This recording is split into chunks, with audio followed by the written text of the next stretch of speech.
Coucou et bienvenue dans Libre et Heureuse, le podcast qui t'aide à reprendre ta vie en main pour te permettre de vivre des relations saines et épanouissantes avec les autres et avec toi-même.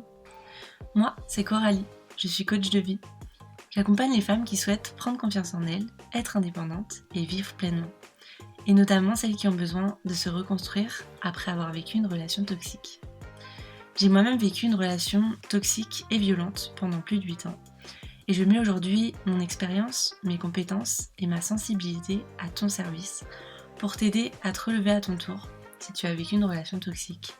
Ou tout simplement pour t'aider à prendre confiance en toi, pour que ça ne t'arrive jamais et que tu puisses vivre la vie dont tu rêves vraiment.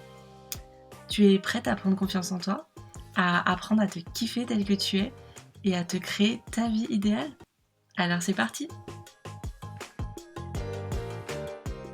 Aujourd'hui, j'avais envie de répondre en direct à une des questions qui est ressortie sur le stickers de mardi concernant vos problématiques, plutôt couple, relation, etc.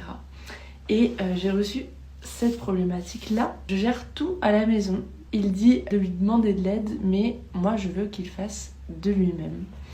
Et j'avais vraiment envie d'en faire un live et d'en faire un épisode de podcast pour que ça reste finalement, parce que c'est une problématique qui revient tout le temps. Et vraiment, que ce soit en coaching, que ce soit quand je discute avec d'autres femmes autour de moi.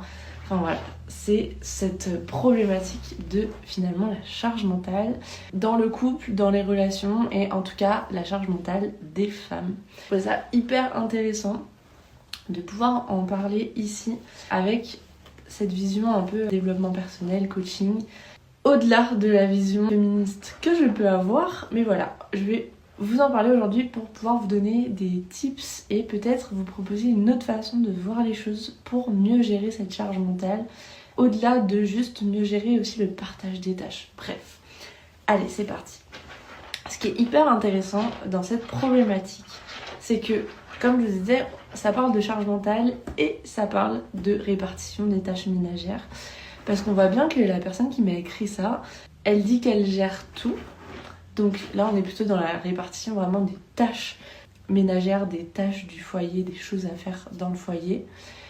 Mais quand son compagnon lui propose de l'aider, je déteste quand quelqu'un dit ça, et ben en fait ce qui lui vient, c'est que c'est pas d'aide, c'est pas tant dans ou seulement en tout cas dans le faire qu'elle a besoin d'être soulagée, c'est dans le penser, dans voilà, la gestion tout court de qu'est-ce qu'il y a à faire, qu'est-ce qui est important, quand est-ce que ça doit être fait, comment ça doit être fait, et le faire ensuite.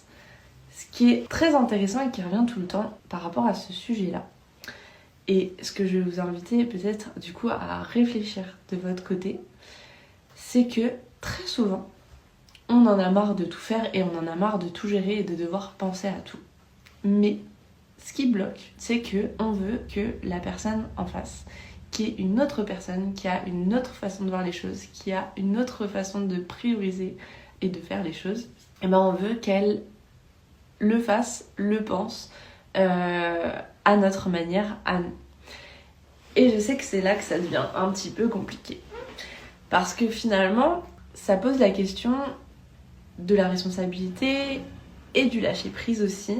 Parce que on va prendre quoi comme exemple aujourd'hui ? On va prendre un exemple dont je vais pouvoir vous parler parce que c'est un exemple qui est très personnel. On va prendre l'exemple du linge. Quand on vit en couple, je sais pas, peut-être même en colocation, mais en tout cas quand il y a des tâches à partager comme ça dans un foyer, même avec vos enfants, même avec vos parents, voilà, ça peut en fin de compte aller au-delà du couple.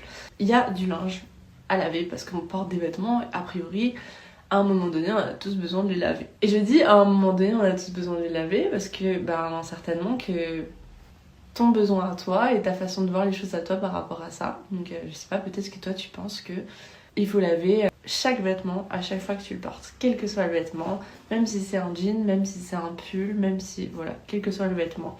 Et je rappelle que moi je suis pas là pour te dire c'est bien, c'est pas bien, c'est ça que tu dois faire ou c'est pas ça que tu dois faire.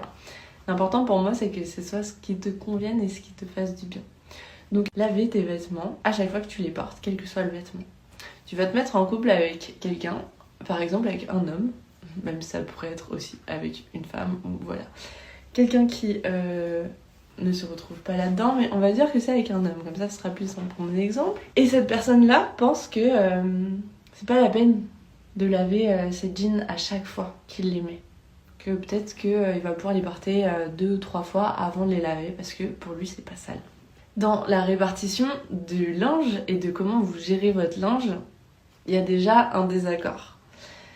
Si toi, t'en as marre de devoir récupérer ses affaires par terre, que t'en as marre de devoir penser que là, il faut faire une machine parce qu'il y avait des vêtements sales, et que t'en as marre de devoir lancer toi aussi la machine, etc., tu vas, voilà, peut-être lui dire j'en ai marre, mais voilà, il faut qu'on trouve une solution parce que c'est toujours moi qui gère ça.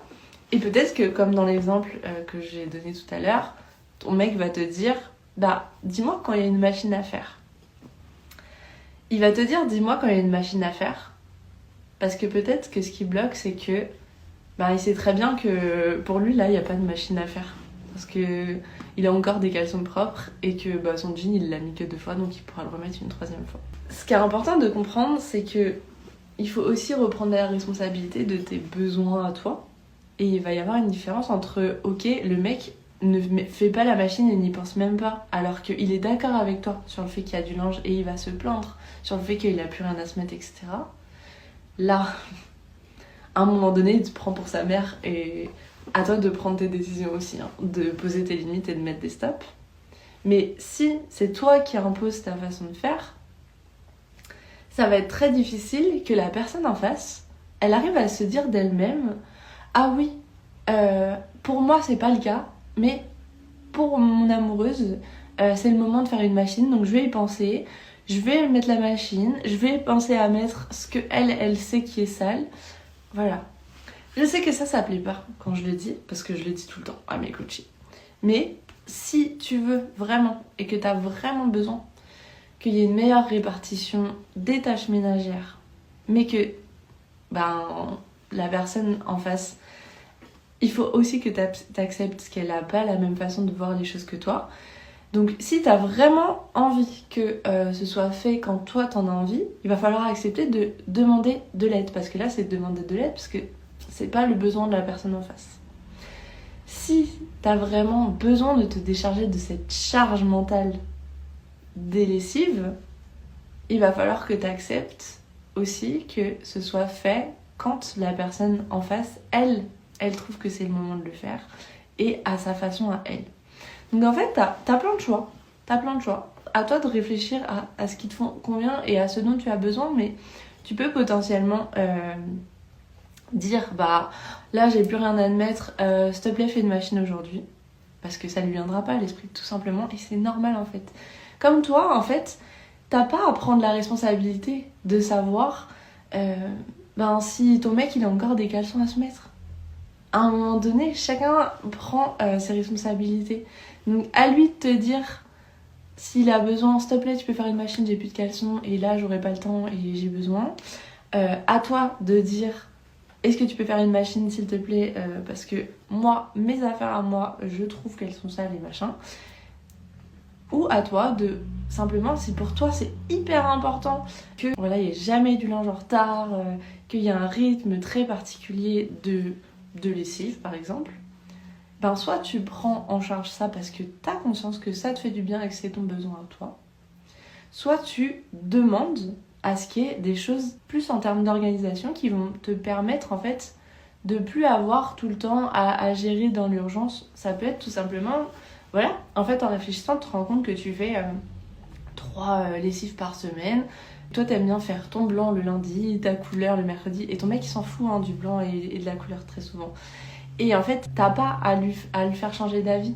Il s'en fout et c'est comme ça, et peut-être que quand il vivait tout seul, il mélangeait tout et qu'il faisait la machine que quand il avait plus rien à se mettre et que ce rythme lui allait très bien. C'est ça que je veux te faire comprendre. C'est que ta façon de faire, elle est pas meilleure que la sienne. Mais si elle est importante pour toi, à toi de trouver ce que tu peux mettre en place pour te décharger. Donc tu vois, l'organisation, ça peut être une bonne idée. Poser un petit peu les choses, avoir une discussion pour dire c'est hyper important pour moi. Mais en fait, c'est vrai que ça me prend beaucoup de temps, que ça me prend beaucoup de place dans ma tête. Donc, est-ce qu'on peut réfléchir tous les deux à une organisation qui va me permettre d'avoir ça en moins dans la tête, te permettre de participer parce que c'est important pour moi qu'on partage cette tâche, mais que ce soit fait aussi selon nos besoins à chacun. Voilà, je pense que je suis un peu partie dans tous les sens, mais finalement j'ai dit ce qui me semblait très important. C'est-à-dire que, première chose, si je devais faire un petit récap, tout ce que tu penses qui est important pour toi et que tu vois comme la bonne façon de faire, ce n'est que ta bonne façon de faire à toi. Donc c'est important que tu en aies conscience et que tu reprennes juste ta responsabilité à toi. Parce que c'est important pour toi, dans le cas de la lessive, pour tes vêtements à toi. Après, si tu penses que ton mec est dégueulasse, remets-toi en question parce que tu le feras pas changer. Peut-être que c'est pas la personne avec qui c'est possible pour toi de vivre tout simplement. Il y a peut-être une autre façon d'être en couple avec cette personne ou pas. T'épuiser toute ta vie à vouloir le faire changer d'avis pour lui dire que non, il faut laver les jeans tous les jours parce que c'est dégueulasse. Voilà. Lui dire que toi ça te déplaît et que ça te pose un problème et avoir une discussion pour voir s'il y a des changements à mettre en place. Pourquoi pas. Mais voilà, te battre contre lui tout le temps alors qu'il en a rien à faire et que ça changera pas, tu vas te fatiguer quoi, pour finalement sûrement arriver au même résultat. Bref, je m'éparpille encore, mon Dieu, au secours. Donc, grand temps, reprends ta responsabilité et reprends ce truc de te dire je le fais pour moi, c'est à moi que ça convient, c'est ma façon de faire à moi. Communique un maximum avec l'autre personne ou les autres personnes qu'il y a dans ton foyer sur ce dont tu as besoin et organiser s'il y a besoin. Ça peut être hyper intéressant pour la charge mentale.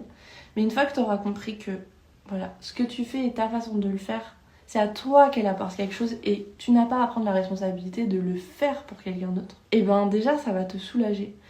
Je vais terminer parce que en fait à la base quand je parlais de la lessive, j'avais un exemple hyper concret sur ma vie à moi à te partager.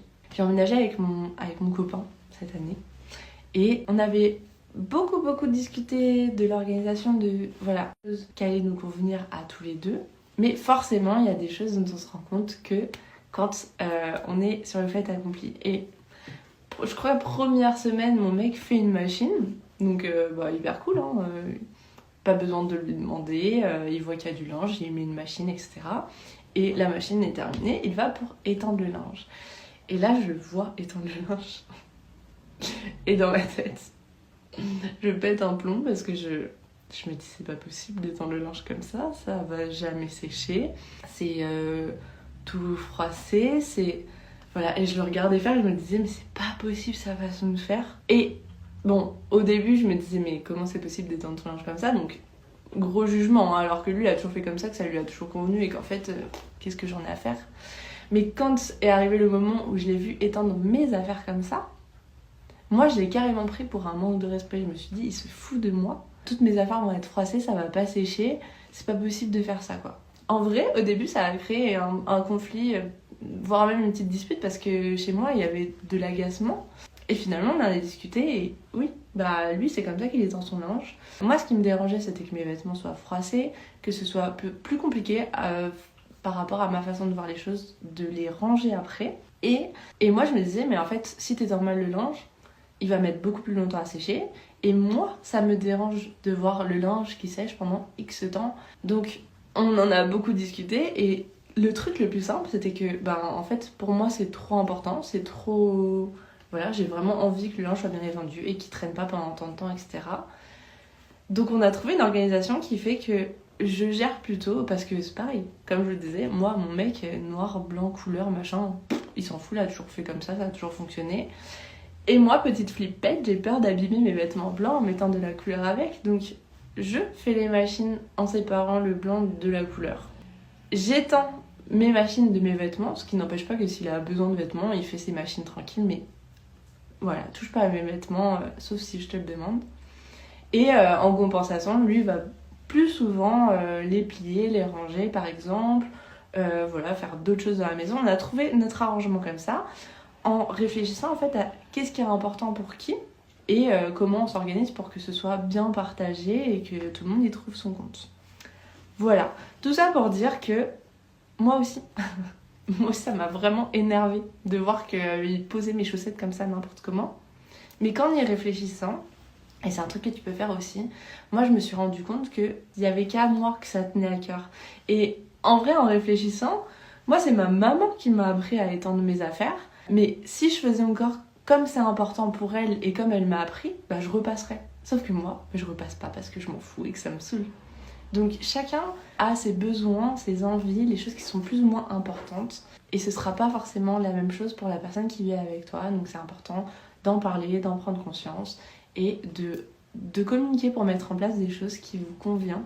Mais ne pas demander à ce que tout soit fait comme toi t'as envie, parce que c'est pas juste en fait, parce que c'est pas le besoin de l'autre. Et ne pas prendre la responsabilité pour l'autre alors qu'il t'a rien demandé et que chacun fait ce dont il a besoin. Voilà, j'espère que ce petit live aura pu t'aider, t'aura intéressé, t'aura peut-être donné des idées, des pistes de réflexion. Si t'as des questions par rapport à tout ce que j'ai dit, s'il y a des trucs que tu te dis je comprends mais ça me paraît compliqué pour telle ou telle raison ou je vois pas comment le faire ou quoi, partage-moi ça en commentaire, en message privé, voilà, où tu veux, il y a plein de moyens de me joindre. Je serais hyper contente d'en discuter avec toi. Merci aux personnes qui sont passées pendant le live comme d'habitude, à toi qui regarde en replay ou qui m'écoute sur le podcast. Moi j'adore faire ces formats-là. N'hésite pas à revenir vers moi pour me dire que ça te plaît, pour que je continue, que ça me motive. Voilà, de discuter avec moi, de mettre 5 étoiles sur le podcast pour m'aider à me faire un petit peu connaître parce que moi je suis persuadée que c'est important et que ça peut aider des personnes parce que c'est des sujets qui ont été à un moment donné problématiques pour moi, donc pourquoi pas pour les autres, et je le vois avec mes coachés. Donc voilà, et si tu fais partie de ces personnes qui écoutent et regardent et lisent voilà, en anonyme, en silencieux, et je suis contente aussi si ça peut te plaire. Voilà, je vous fais des gros bisous, je vous dis à la semaine prochaine. Merci à toi d'avoir écouté cet épisode en entier. N'hésite pas à lui mettre 5 étoiles s'il t'a plu, à me laisser un petit commentaire pour me dire ce que tu en as pensé, ça me fera trop plaisir. Et pour ne pas louper le prochain épisode, abonne-toi!